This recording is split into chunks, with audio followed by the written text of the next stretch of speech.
बच्चों, तो अभी ना ऐसा करते हैं, क्वेश्चंस तो हो गए, काफ़ी करवा दिए मैंने एंगल ऑफ इंटरसेक्शन के ऊपर। अभी हम नेक्स्ट जो सिचुएशन है, मतलब जो कॉन्सेप्ट है, उस पर मैं मूव करने जा रहा हूँ, वो है रेट ऑफ चेंज। ठीक है, इस चैप्टर में एक चीज़ आती है रेट ऑफ चेंज। ठीक है, ये कॉन्सेप्ट हम पढ़ने जा रहे हैं। एनसीईआरटी में भी इससे रिलेटेड क्वेश्चन मिलेंगे और एग्जामिनेशन में भी जनरली पूछे जाते हैं। क्लियर? और फिजिक्स में भी इसका यूज होता है। ऑल राइट, तो देखते हैं। तो कुछ चीज़ें तो आपको बहुत अच्छे से पहले ही पता है, फिजिक्स में ही पढ़ रखी हैं। डीपी बाय, अगर मैं बोलूँ dt, what does it mean? इसका मतलब होता है rate of change of p with respect to time.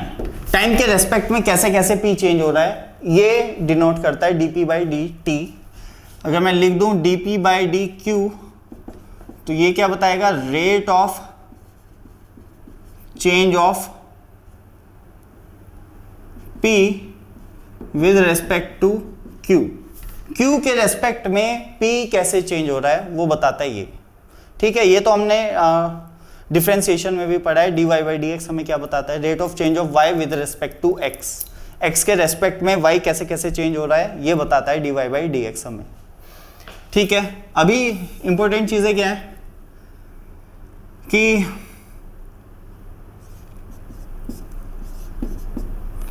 Let's say dp by dq है ना, dp बाई dq है। If dp by dq will be positive, dp by dq will be positive if p increases and q also increases, या ऐसे कह लो q increases and p also increases। q increase कर रहा है तो p भी increase कर रहा है। q के increase करने पे p क्या हो रहा है? increase कर रहा है। क्लियर?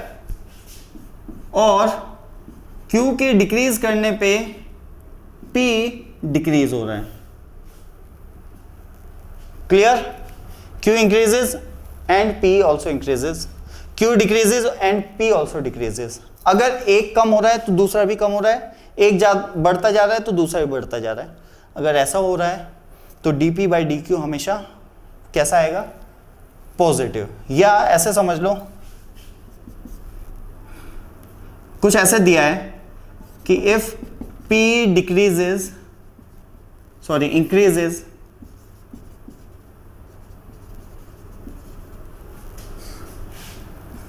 at a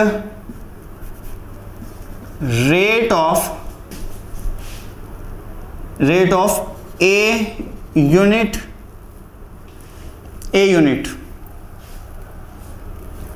ठीक है, a के रेट से चेंज होता है a unit with respect to q। q के रेस्पेक्ट में जो p चेंज हो रहा है ना, वो a यूनिट्स चेंज होता है। ठीक है, जैसे Q हल्का सा चेंज हुआ तो देखो ऐसे नहीं, चलो ऐसे समझो तुम, ऐसे में थोड़ी सी अजीब लग रहा होगा शायद, ऐसे समझ लो, ये ज़्यादा बेटर वे है कि dp by dt will B positive. अगर मुझे क्या दिया गया है ये ध्यान से देखो कि if p increases at a rate of 2 unit per our, तो यहाँ पे मैं पर आर यूज कर सकता हूँ, इसलिए मैंने वो वाला पहले हटा दिया था, उसमें कंफ्यूजन आ सकती थी। अभी फिलहाल के लिए मैंने ऐसे लिख दिया है। सिमिलरली इसके लिए भी वही होगा, बस इसकी यूनिट नीचे आ जाएगी। ठीक है, तो क्या कह रहा हूँ? If p increases at a rate of 2 unit per hour, that means, तो that implies dp by dt will be 2। dp by dt कितना होगा? 2। अच्छा, dp बाई dt नेगेटिव कब होगा? ठीक है, ये कहानी तो हो गई पॉजिटिव के लिए।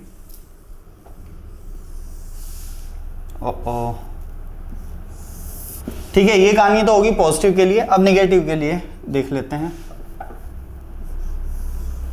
ऐसे होना चाहिए, ठीक है। अब dp बाई dt नेगेटिव कब होगा कि इफ q के इंक्रीज करने पे p डिक्रीज होता है, if q increases and p decreases, और q decreases and p increases. q कम हो रहा है, p बढ़ता जा रहा है, और q ज्यादा हो रहा है, p घटता जा रहा है।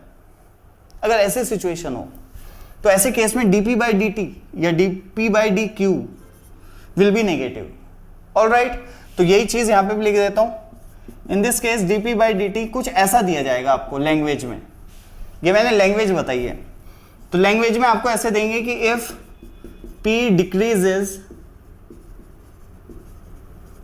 At rate of 2 unit per our. तो जब बोला गया है decreases eight a rate of this, इसका मतलब t तो देखो बढ़ता ही है, टाइम तो क्या होता है, बढ़ता जाता है, टाइम घटता तो है नहीं कि पहले 2 सेकेंड था अब 1 सेकेंड होगी, क्या टाइम तो बढ़ेगा ही, इसलिए मैंने लिया ही t है। तो नीचे वाला तो बढ़ रहा है लेकिन ऊपर वाला क्या हो रहा है, घट रहा है। ऐसे केस में dp बाई dt आप क्या लिखोगे, जब क्वेश्चन में इसका यूज करोगे इस लैंग्वेज का, तो dp बाई dt को क्या लेना पड़ेगा आपको, -2। ये बात याद रखें, कुछ लोग गलती करते हैं dp बाई dt को 2 ही लेते हैं दोनों सिचुएशन में, लेकिन इस तरह से समझे जैसे आपने फिजिक्स में पढ़ा है, dv by dt is equal to dv by dt positive होता है अगर एक्सेलरेशन होता है, और dv बाई dt नेगेटिव होता है अगर रिटार्डेशन होता है। समझ गए? इस चीज को हम ऐसे समझ सकते हैं, dv ये जो रेशियो है dp बाई dq या dp बाई dt, ये जो भी है, इसका मतलब क्या है, इसका मतलब कुछ ऐसे है, p2 minus p1 q2 minus q1, यही तो चीज है ये। समझ गए ना? अब क्या हो रहा है, q बढ़ रहा है और p घट रहा है, इसका मतलब q2 बड़ा है q1 से, q2 ग्रेटर देन q1, मतलब q बढ़ रहा है लेकिन p तो घट रहा है, इसका मतलब p2 जो होगा वो लेस देन होगा p1 के। तो ये रेशियो कैसा आना चाहिए, नेगेटिव आना चाहिए, और आपने ले लिया पॉजिटिव तो धोखे में रह गए आप तो। सही है ना? इस बात का ध्यान दें, इस बात को ध्यान दें, गलतियां होती हैं अदरवाइज। क्लियर है? ओके। जैसे मैं एक थोड़ा सा छोटा ऐसे ही एग्जांपल लेता हूं। एक वेजल है, ठीक है, एक बर्तन है जिसके अंदर पानी भरा हुआ है, मैंने टैप ऑन कर दी, वो पानी नीचे गिरना शुरू हो गया। तो उसने कहा कि जो पानी किस रेट से गिर रहा है उसने दे दिया आपको कि 2 मीटर क्यूब पर आवर के रेट से पानी बाहर निकल रहा है टैंक से। इसका मतलब जो बर्तन में पानी का वॉल्यूम है वो क्या कर रहा है, डिक्रीज कर रहा है। किस रेट से, 2 मीटर क्यूब पर आवर से, और डिक्रीज कर रहा है। तो dv बाई dt क्या लेंगे आप, -2। क्या लेंगे, -2। अगर पानी को फिल किया जाता है, उस टैंक में पानी डाला जा रहा है 2 मीटर क्यूब पर आवर से, तो ऐसे केस में dv बाई dt को क्या लेंगे आप, +2। बस मैं इतना कहना चाह रहा हूं। ऐसी सिचुएशन जब भी कभी आए तो ध्यान रखें पॉजिटिव नेगेटिव का, उससे बहुत ज्यादा इफेक्ट पड़ता है चीजों पे। ऑलराइट, ठीक है। तो इतना तो तुम्हें समझ आ रहा है, ये चीज मैंने लिख दी है, समझ तो गए हो तुम, कोई दिक्कत नहीं है। तो इन चीजों का ध्यान रखें, इनका साइन का। क्लियर? अब दूसरी चीज, दूसरे पॉइंट पे आते हैं, उसको मैं यहाँ, ये तो खत्म हो गया यहाँ पे देखते हैं। एक पॉइंट है, ठीक है, बात को समझना। देखो, मान लो एक ये ब्लॉक है ना, और ये पॉइंट है P और ये है Q, ये है P, ये है Q, और इसको इसको खींचा जा रहा है, इसको इधर खींचा जा रहा है किसी फोर्स F से। ऑलराइट, किसी फोर्स F से इसको खींचा जा रहा है। अच्छा, इसकी लेंथ है L, और ये जो ब्लॉक है इसकी लेंथ भी चेंज हो रही है। जब फोर्स लगेगा तो लेंथ पे भी तो इफेक्ट आ सकता है ना, ठीक है। तो बिल्कुल लेंथ पे तो एक्चुअल में आता ही है इफेक्ट, लेकिन अगर मटेरियल इतना ज़्यादा मतलब ऐसा नहीं है कि वो स्ट्रेच हो सके, तो हम उसे नेग्लिजिबल मान लेते हैं, लेकिन एक्चुअल में तो ऐसा होता है। ऑल राइट, एक्चुअल में तो क्या होगा कि जब मैं इस फेस पे फोर्स लगाऊंगा तो ऑब्वियसली ये फेस कैसे बिहेव करेगा, इनर्शिया शो करेगा, तो इस वजह से इसकी लेंथ में हल्का सा तो इफेक्ट आएगा, लेकिन फिर वो चलना शुरू कर देगा, और जैसे ऐसे एक्सेलरेशन लगता रहेगा उसमें लेंथ में इफेक्ट आता रहेगा। जब सेम स्पीड से चलना शुरू कर देगा तब लेंथ फिक्स हो जाएगी। तो ये तो सिचुएशन है ही, लेकिन मैं क्या कह रहा हूं अभी फिलहाल कि जो इसकी लेंथ है वो एल है। अब मुझे वेलोसिटी ऑफ पी चाहिए, लेंथ भी चेंज हो रही है टाइम के साथ, तो मैंने कहा लेंथ किस रेट से चेंज हो रही है, उसे लिख दिया dl बाई dt। तो कुछ लोग कह देते हैं कि dl by dt is equal to speed of p, p की स्पीड होगी dl बाई dt। अरे dl बाई dt क्या है, change in length, the rate of change of length, ठीक है। तो p की स्पीड थोड़ा ही है, जब इसको इधर खींचा जा रहा है तो ऑब्वियसली जो स्पीड अगर p की पूछी गई है और ये नहीं बताया कि किसके रेस्पेक्ट में पूछी गई है, तो किसके रेस्पेक्ट में लोगे, सरफेस के रेस्पेक्ट में। क्लियर है मेरी बात? अगर p की स्पीड, अगर मैं भागना शुरू कर दूं, कोई मेरे से पूछे स्पीड बताओ और स्पीड क्या है इसकी, तो क्या आप मेरे से ये पूछेंगे कि किसके रेस्पेक्ट में? बात सही है, गलत नहीं है पूछना, बात समझ रहे हो? अब तुम भी भाग रहे हो, तुम अपने रेस्पेक्ट में बताने लगे मेरी स्पीड, तो गलत है वो। तो जनरल क्वेश्चन अगर आ रहा है कि find the speed of this particle, तो ऑब्वियसली वो सरफेस जिस पे वो भाग रहा है उसके रेस्पेक्ट में ही तो करेंगे आप, या यू कैन से किसी एक स्टेशनरी पॉइंट के रेस्पेक्ट में ही तो निकालेंगे स्पीड। अगर सिर्फ पूछा गया है स्पीड निकालो, अगर मेंशन किया गया है कि find the speed of p with respect to q, तो बात अलग है।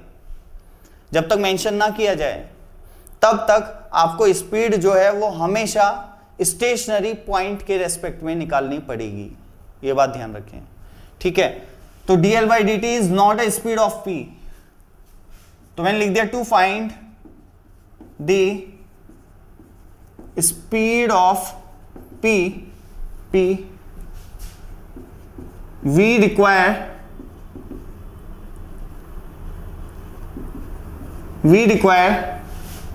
a reference point,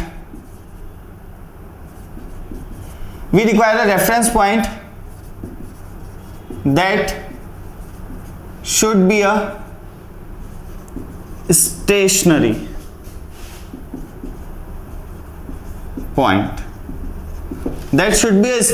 point, clear guys? Okay, मैंने क्या बताया, कभी भी किसी एक पार्टिकल की अगर आपको स्पीड निकालनी है तो आपके पास एक रेफरेंस पॉइंट होना चाहिए, और वो रेफरेंस पॉइंट कैसा होना चाहिए, स्टेशनरी। क्लियर? तो मैं क्या करूंगा, p की स्पीड निकालने के लिए एक रेफरेंस पॉइंट अपने आप लेट कर लूंगा, दैट इज c। अपने आप लेट कर लो, कोई दिक्कत नहीं है, सरफेस पे, क्योंकि सरफेस के रेस्पेक्ट में आप निकाल रहे हो, तो सरफेस पे आप एक पॉइंट लेट करोगे, और ऑब्वियसली सरफेस तो मूव कर नहीं रहा है, तो वो कैसा है, स्टेशनरी पॉइंट। तो स्पीड निकालने के लिए आप हमेशा क्या करेंगे, एक स्टेशनरी पॉइंट को ढूंढेंगे, ठीक है, ठीक है। अब मैं कहूंगा कि इस स्टेशनरी पॉइंट से जो p की डिस्टेंस है वो मैं लेट कर लूंगा x eight any instant. Instant क्या, बस ये वेरिएबल है, क्लियर? p की जो डिस्टेंस है c से वो x मैंने लेट कर ली है, ठीक है। Now speed of p will be what, dx by dt, ये होगी speed of p।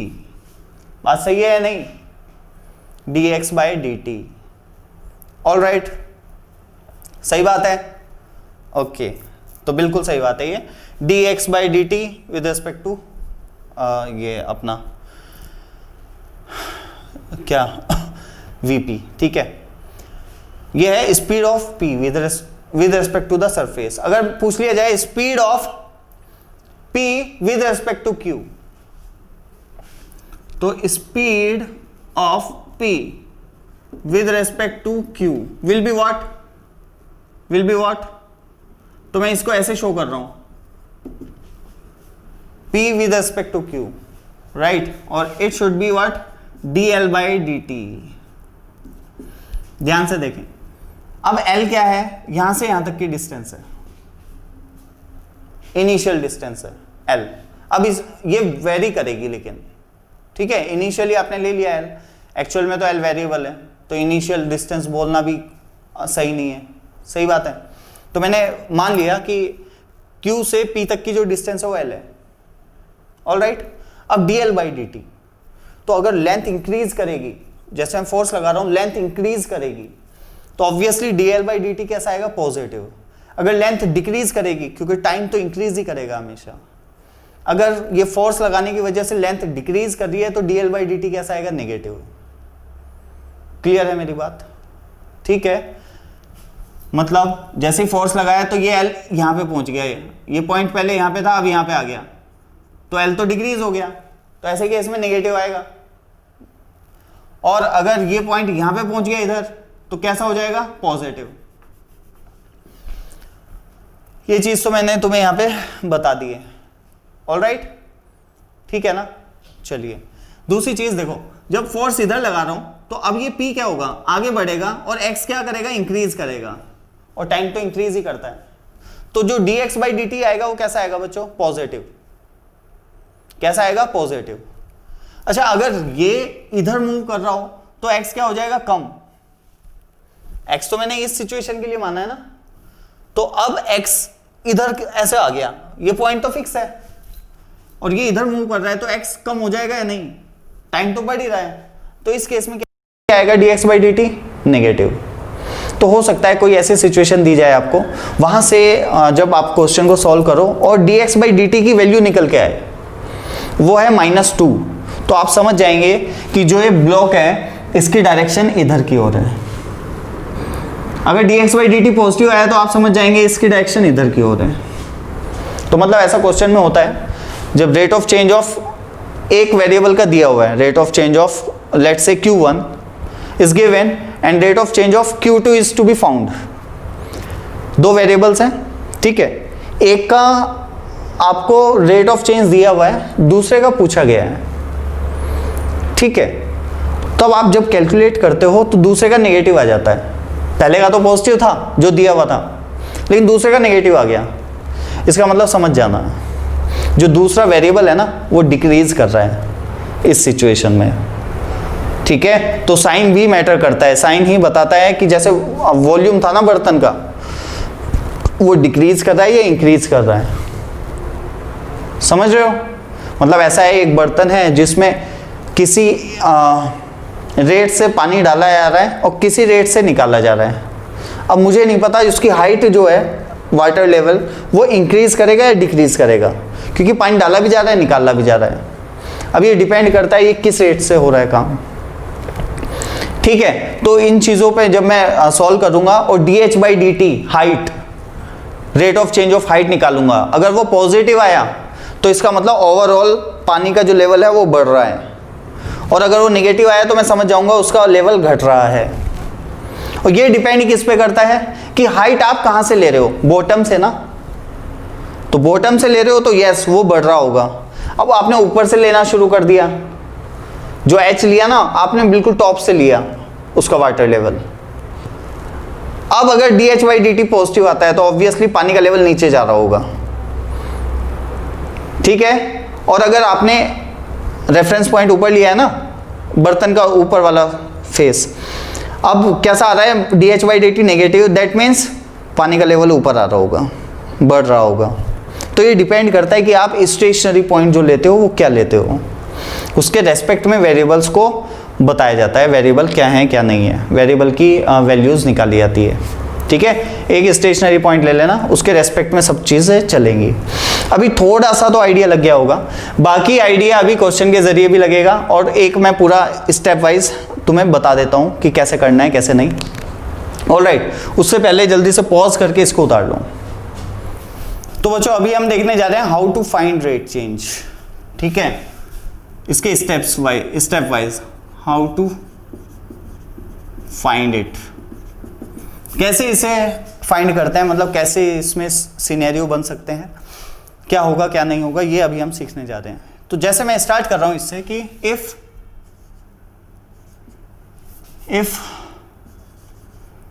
We have two variables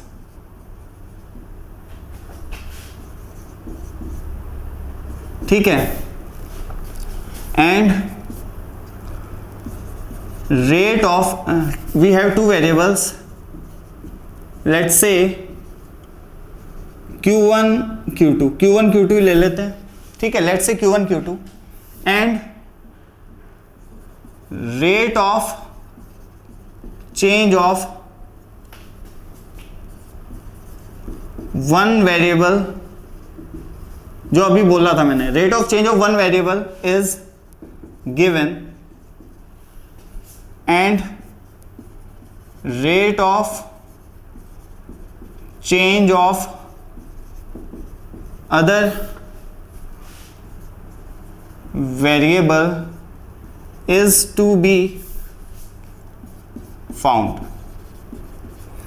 rate of change of other variable is to be found, ठीक है, ऐसा कुछ है, दो वेरिएबल्स हैं आपके पास, एक का रेट चेंज दिया गया है, दूसरे का नहीं दिया गया, वो पता करना है, तो कैसे करते हैं। जैसे एक छोटा सा ऐसे ही एग्जांपल ले लेता हूँ कि जैसे एक टैंक में पानी भरा हुआ है, ठीक है, अब टैप लगा दी, वो ऑन कर दी है, तो वॉल्यूम बताया है कि जो टैप से किस स्पीड से बाहर आ रहा है पानी, मतलब ऐसा बोल दिया जैसे कि 2 मीटर क्यूब पर सेकेंड से पानी बाहर निकल रहा है, 2 मीटर क्यूब पर सेकेंड से जो पानी है वो टैंक से बाहर आ रहा है, समझ रहे हो? ओके, अब बताइए हाइट किस रेट से नीचे आ रही होगी, समझ गए? वॉल्यूम का रेट ऑफ चेंज बता रखा है, उस टैंक में जो पानी का वॉल्यूम है उसका रेट ऑफ चेंज बताया है 2 मीटर क्यूब पर आवर, ठीक है। अब बताना है जो हाइट है ना वो किस रेट से नीचे गिर रही होगी। तो दो वेरिएबल हो गए, एक तो वॉल्यूम और एक हाइट, ठीक है। और dv बाई dt तो मुझे पता है, ठीक है, वॉल्यूम किस रेट से बाहर आ रहा है, ठीक है, किस रेट से पानी बाहर जा रहा है, let's say 2 metre cube per second. तो इस केस में dv बाई dt आप कैसे लेंगे, पॉजिटिव या नेगेटिव?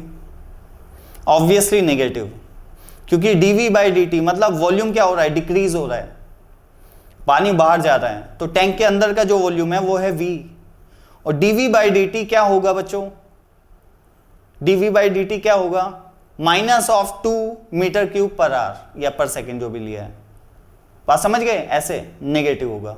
अब हाइट आपने किसके रेफरेंस पे ली है, that does matter, height bottom से ले रहे हो आप h, तो ऑब्वियसली वॉल्यूम डिक्रीज कर रहा है तो हाइट भी नीचे जाएगी, तो dh बाई dt भी नेगेटिव आएगा इस केस में।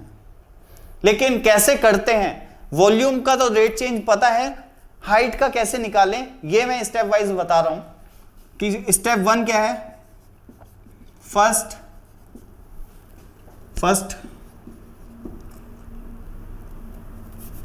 Form an equation between these two variables, ठीक है। नोट यहां पे ये है कि no other variable should be there, other variable should be there, कोई और वेरिएबल उस इक्वेशन में नहीं होना चाहिए बच्चों, नहीं तो आप डिफरेंशिएट नहीं कर पाएंगे। जैसे मैंने कहा एक वेरिएबल y और एक हो गया x और एक हो गया z, तो दिक्कत आ जाएगी,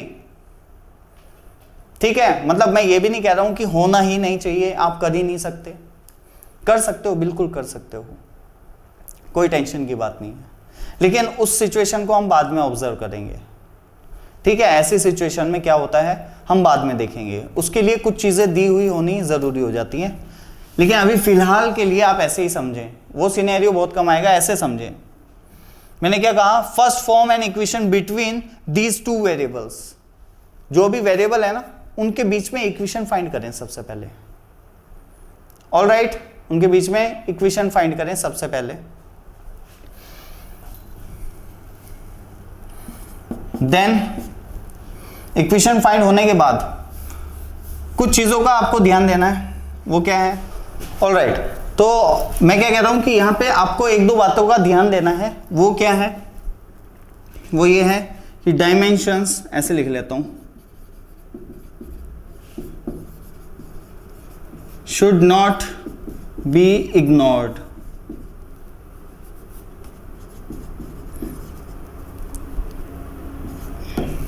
मतलब डायमेंशन इग्नोर नहीं की जानी चाहिए।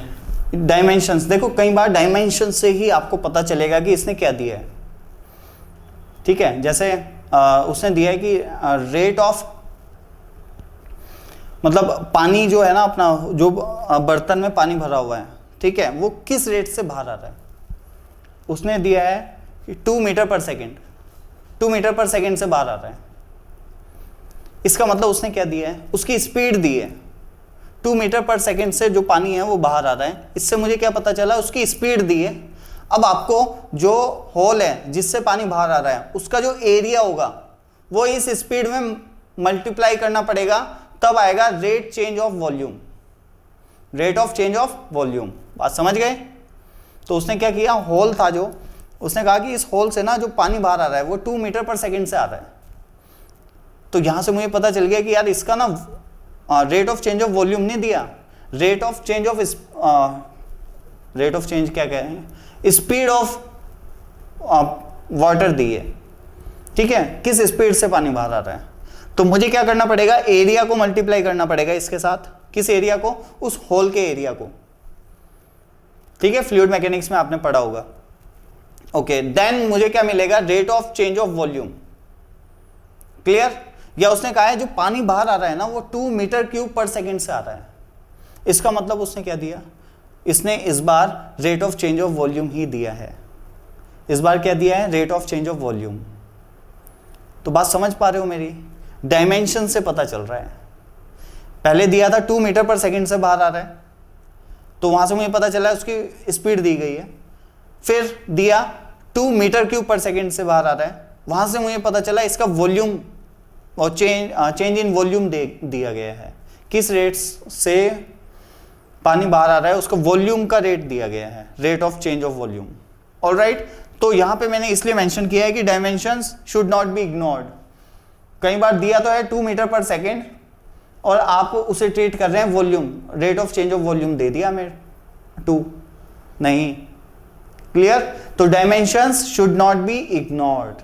Alright, okay. अच्छा, स्टेप 2 क्या है, उससे आपको पता चलेगा कि जो गिवन चीजें हैं वो क्या दी गई हैं क्या नहीं।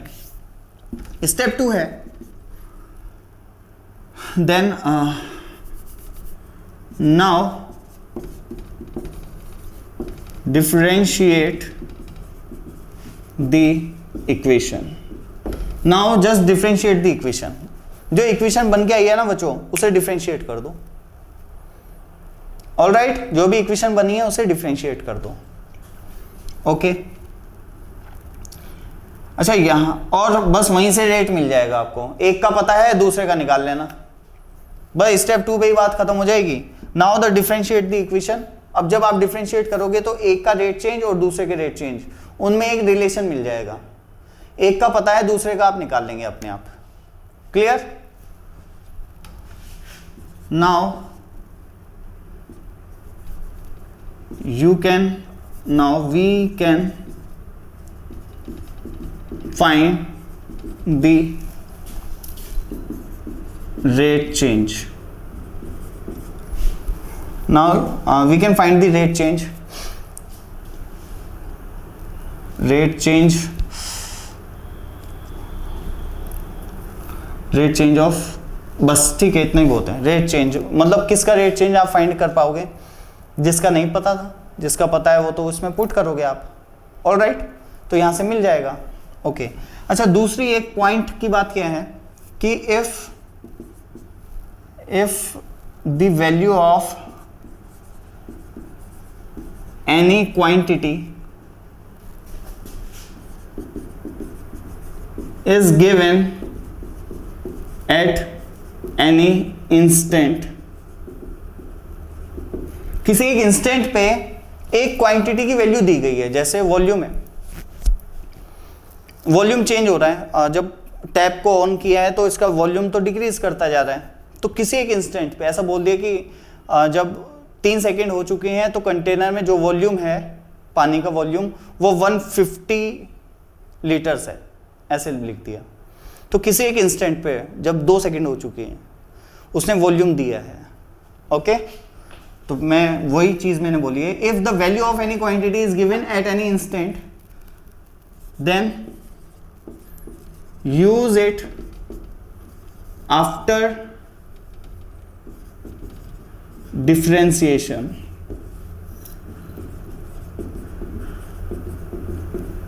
in the equation, use it after differentiation in the equation। मतलब जब आपने एक रिलेशन लिखा Q1 लेट्स से Q1 के टाइम्स ऑफ Q2 ऐसा दिया है, फिर आपने इसे डिफरेंशिएट किया, मान लो ऐसा दिया है, ठीक है।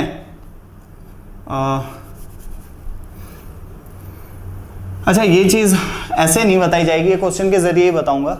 अभी फिलहाल के लिए ध्यान रखना है, जैसे किसी एक इंस्टेंट पे, है ना, किसी एक इंस्टेंट पे जब हाइट कह रहा हूं, एक क्वांटिटी की वैल्यू दी जाए तो उसे आप आफ्टर डिफरेंशिएशन ही उसमें पुट करें, उससे पहले ना करें। और ऑब्वियसली ये बात क्लियर है, जब आप अगर उससे पहले करोगे तो अपने आप फंस जाओगे, दिक्कत आ जाएगी। लेकिन कुछ क्वेश्चंस में आपने ऐसा कर दिया तो कुछ आंसर भी निकल के आ सकता है, और अगर वो आंसर आ गया तो वहां पे दिक्कत वाली बात हो जाएगी। ऑलराइट, तो इन बातों का आपको थोड़ा सा ध्यान रखना है। क्लियर स्टूडेंट्स, ठीक है। जैसे चलो देख लो, थोड़ा ऐसे ही देख लो, Q1 Q2 इंटू टी ऐसे कुछ दिया हुआ है मान लो, ठीक है। अब t के रेस्पेक्ट में अगर आप इसे डिफरेंशिएट कर दो तो क्या आएगा, Q1 dq बाई dt और फिर आएगा dq2 by dt into T plus Q2 dt by dt that is 1। तो ऐसी इक्वेशन आएगी। लेकिन हुआ क्या कि ये Q2 की एक वैल्यू दी गई है किसी एक इंस्टेंट पे, तो एक बंदे ने क्या किया, उस इंस्टेंट पे जो वैल्यू दी गई थी लेट्स से 2, तो उसने ना इस इक्वेशन में पुट कर दिया 2 को, तो Q1 equal to 2 times of T. अब इसे डिफरेंशिएट किया और उसने कहा अच्छा dq बाई dt तो ये भी 2 ही आ रहा है। तो यहां पे ये बताया गया है कि जो किसी इंस्टेंट पे वैल्यू दी गई है वो इनिशियल इक्वेशन में ना पुट करें, उसको कहां पे पुट करें, डिफरेंशिएशन के बाद। कुछ लोग वहीं पे कर देते हैं कि अच्छा ये रिलेशन आ गया और इसकी वैल्यू दी गई है तो 2 ले ली, फिर डिफरेंशिएट कर रहे हैं, तो गड़बड़ हो जाएगी। तो क्या करना है, पहले डिफरेंशिएट करें, ऑलराइट, उसके बाद Q2 का जो उस इंस्टेंट पे वैल्यू दी गई है वो पुट करें, और t को फिर उसी इंस्टेंट का पुट करना पड़ेगा। जैसे इस इक्वेशन में t को क्या पुट करोगे, जो अभी सिचुएशन बताई थी 3 सेकेंड, और Q2 को वही 150। जैसे मैंने कहा था ना कि 3 सेकेंड बाद मान लेते हैं वॉल्यूम जो है वो 150 लीटर है, तो मैंने क्या किया, t को 3 सेकेंड पुट किया और Q2 को क्या पुट किया, 150, ठीक है। तब जाके बातें चलेंगी, तो कोई दिक्कत नहीं आएगी। बस ध्यान रखें, कोई भी जो क्वांटिटी किसी एक इंस्टेंट पे दी गई है उसकी वैल्यू आप आफ्टर डिफरेंशिएशन ही आपको पुट करनी है, बिफोर डिफरेंशिएशन कभी नहीं पुट करनी। क्लियर। अब कुछ चीजें इसमें कंफ्यूजन होंगी, बिल्कुल होंगी, लेकिन क्वेश्चन में जब हम इन स्टेप को फॉलो करेंगे, जैसा कि आपने पहले भी देखा है, जब स्टेप्स लिखे जाते हैं तो थोड़ी कंफ्यूजन आती है, लेकिन क्वेश्चंस में जब इसे अप्लाई करते हैं तो बिल्कुल एकदम रेडी आते हैं और एकदम समझ आ जाती हैं चीजें, ठीक है। ऐसे ही जब इसको क्वेश्चन में अप्लाई करेंगे तो कोई भी प्रॉब्लम नहीं आने वाली है, लेकिन ये इंपॉर्टेंट चीजें दिमाग में रहेंगी तो बहुत ही अच्छा है। खासतौर पे जैसे ये लिखा है मैंने, dimension should not be ignored, dimension की वजह से गलत होते हैं प्रॉब्लम्स, राइट। दूसरी चीज मैंने आपको बताई है इंक्रीज और डिक्रीज। अगर उसने कहा है वॉल्यूम डिक्रीज कर रहा है at a rate of 2 metre cube per second, तो समझ जाना वॉल्यूम क्या नेगेटिव लोगे -2। ऑलराइट, अगर इंक्रीज कर रहा है तो +2 लोगे। या उसने बोला नहीं है लेकिन आप समझ पा रहे हैं कि जैसे ये टैप है ना, टैप से वाटर बाहर आ रहा है, ठीक है, किस रेट से 2 मीटर क्यूब पर सेकेंड से 2 मीटर क्यूब पर सेकेंड से जो पानी है ना वो बाहर निकल रहा है टैप से। तो ऑब्वियसली जो टैंक के अंदर वाटर लेवल है, जो उसका वॉल्यूम है वाटर का, वो क्या हो रहा होगा, डिक्रीज हो रहा होगा। तो dv/dt को बच्चों आप क्या लेंगे, -2। क्या लोगे, -2। क्लियर। तो इन चीजों का थोड़ा ध्यान देते हुए इससे रिलेटेड क्वेश्चंस करेंगे। जब करेंगे तो बहुत मजा आएगा, बहुत इजीली तुम्हारे दिमाग में जाती जाएंगी और यहीं से सब कुछ कनेक्ट करता जाऊंगा। ऑलराइट, ठीक है। तो बच्चों आज के लिए इतना ही रखेंगे। नेक्स्ट लेक्चर में हम इससे रिलेटेड कुछ क्वेश्चंस पढ़ेंगे।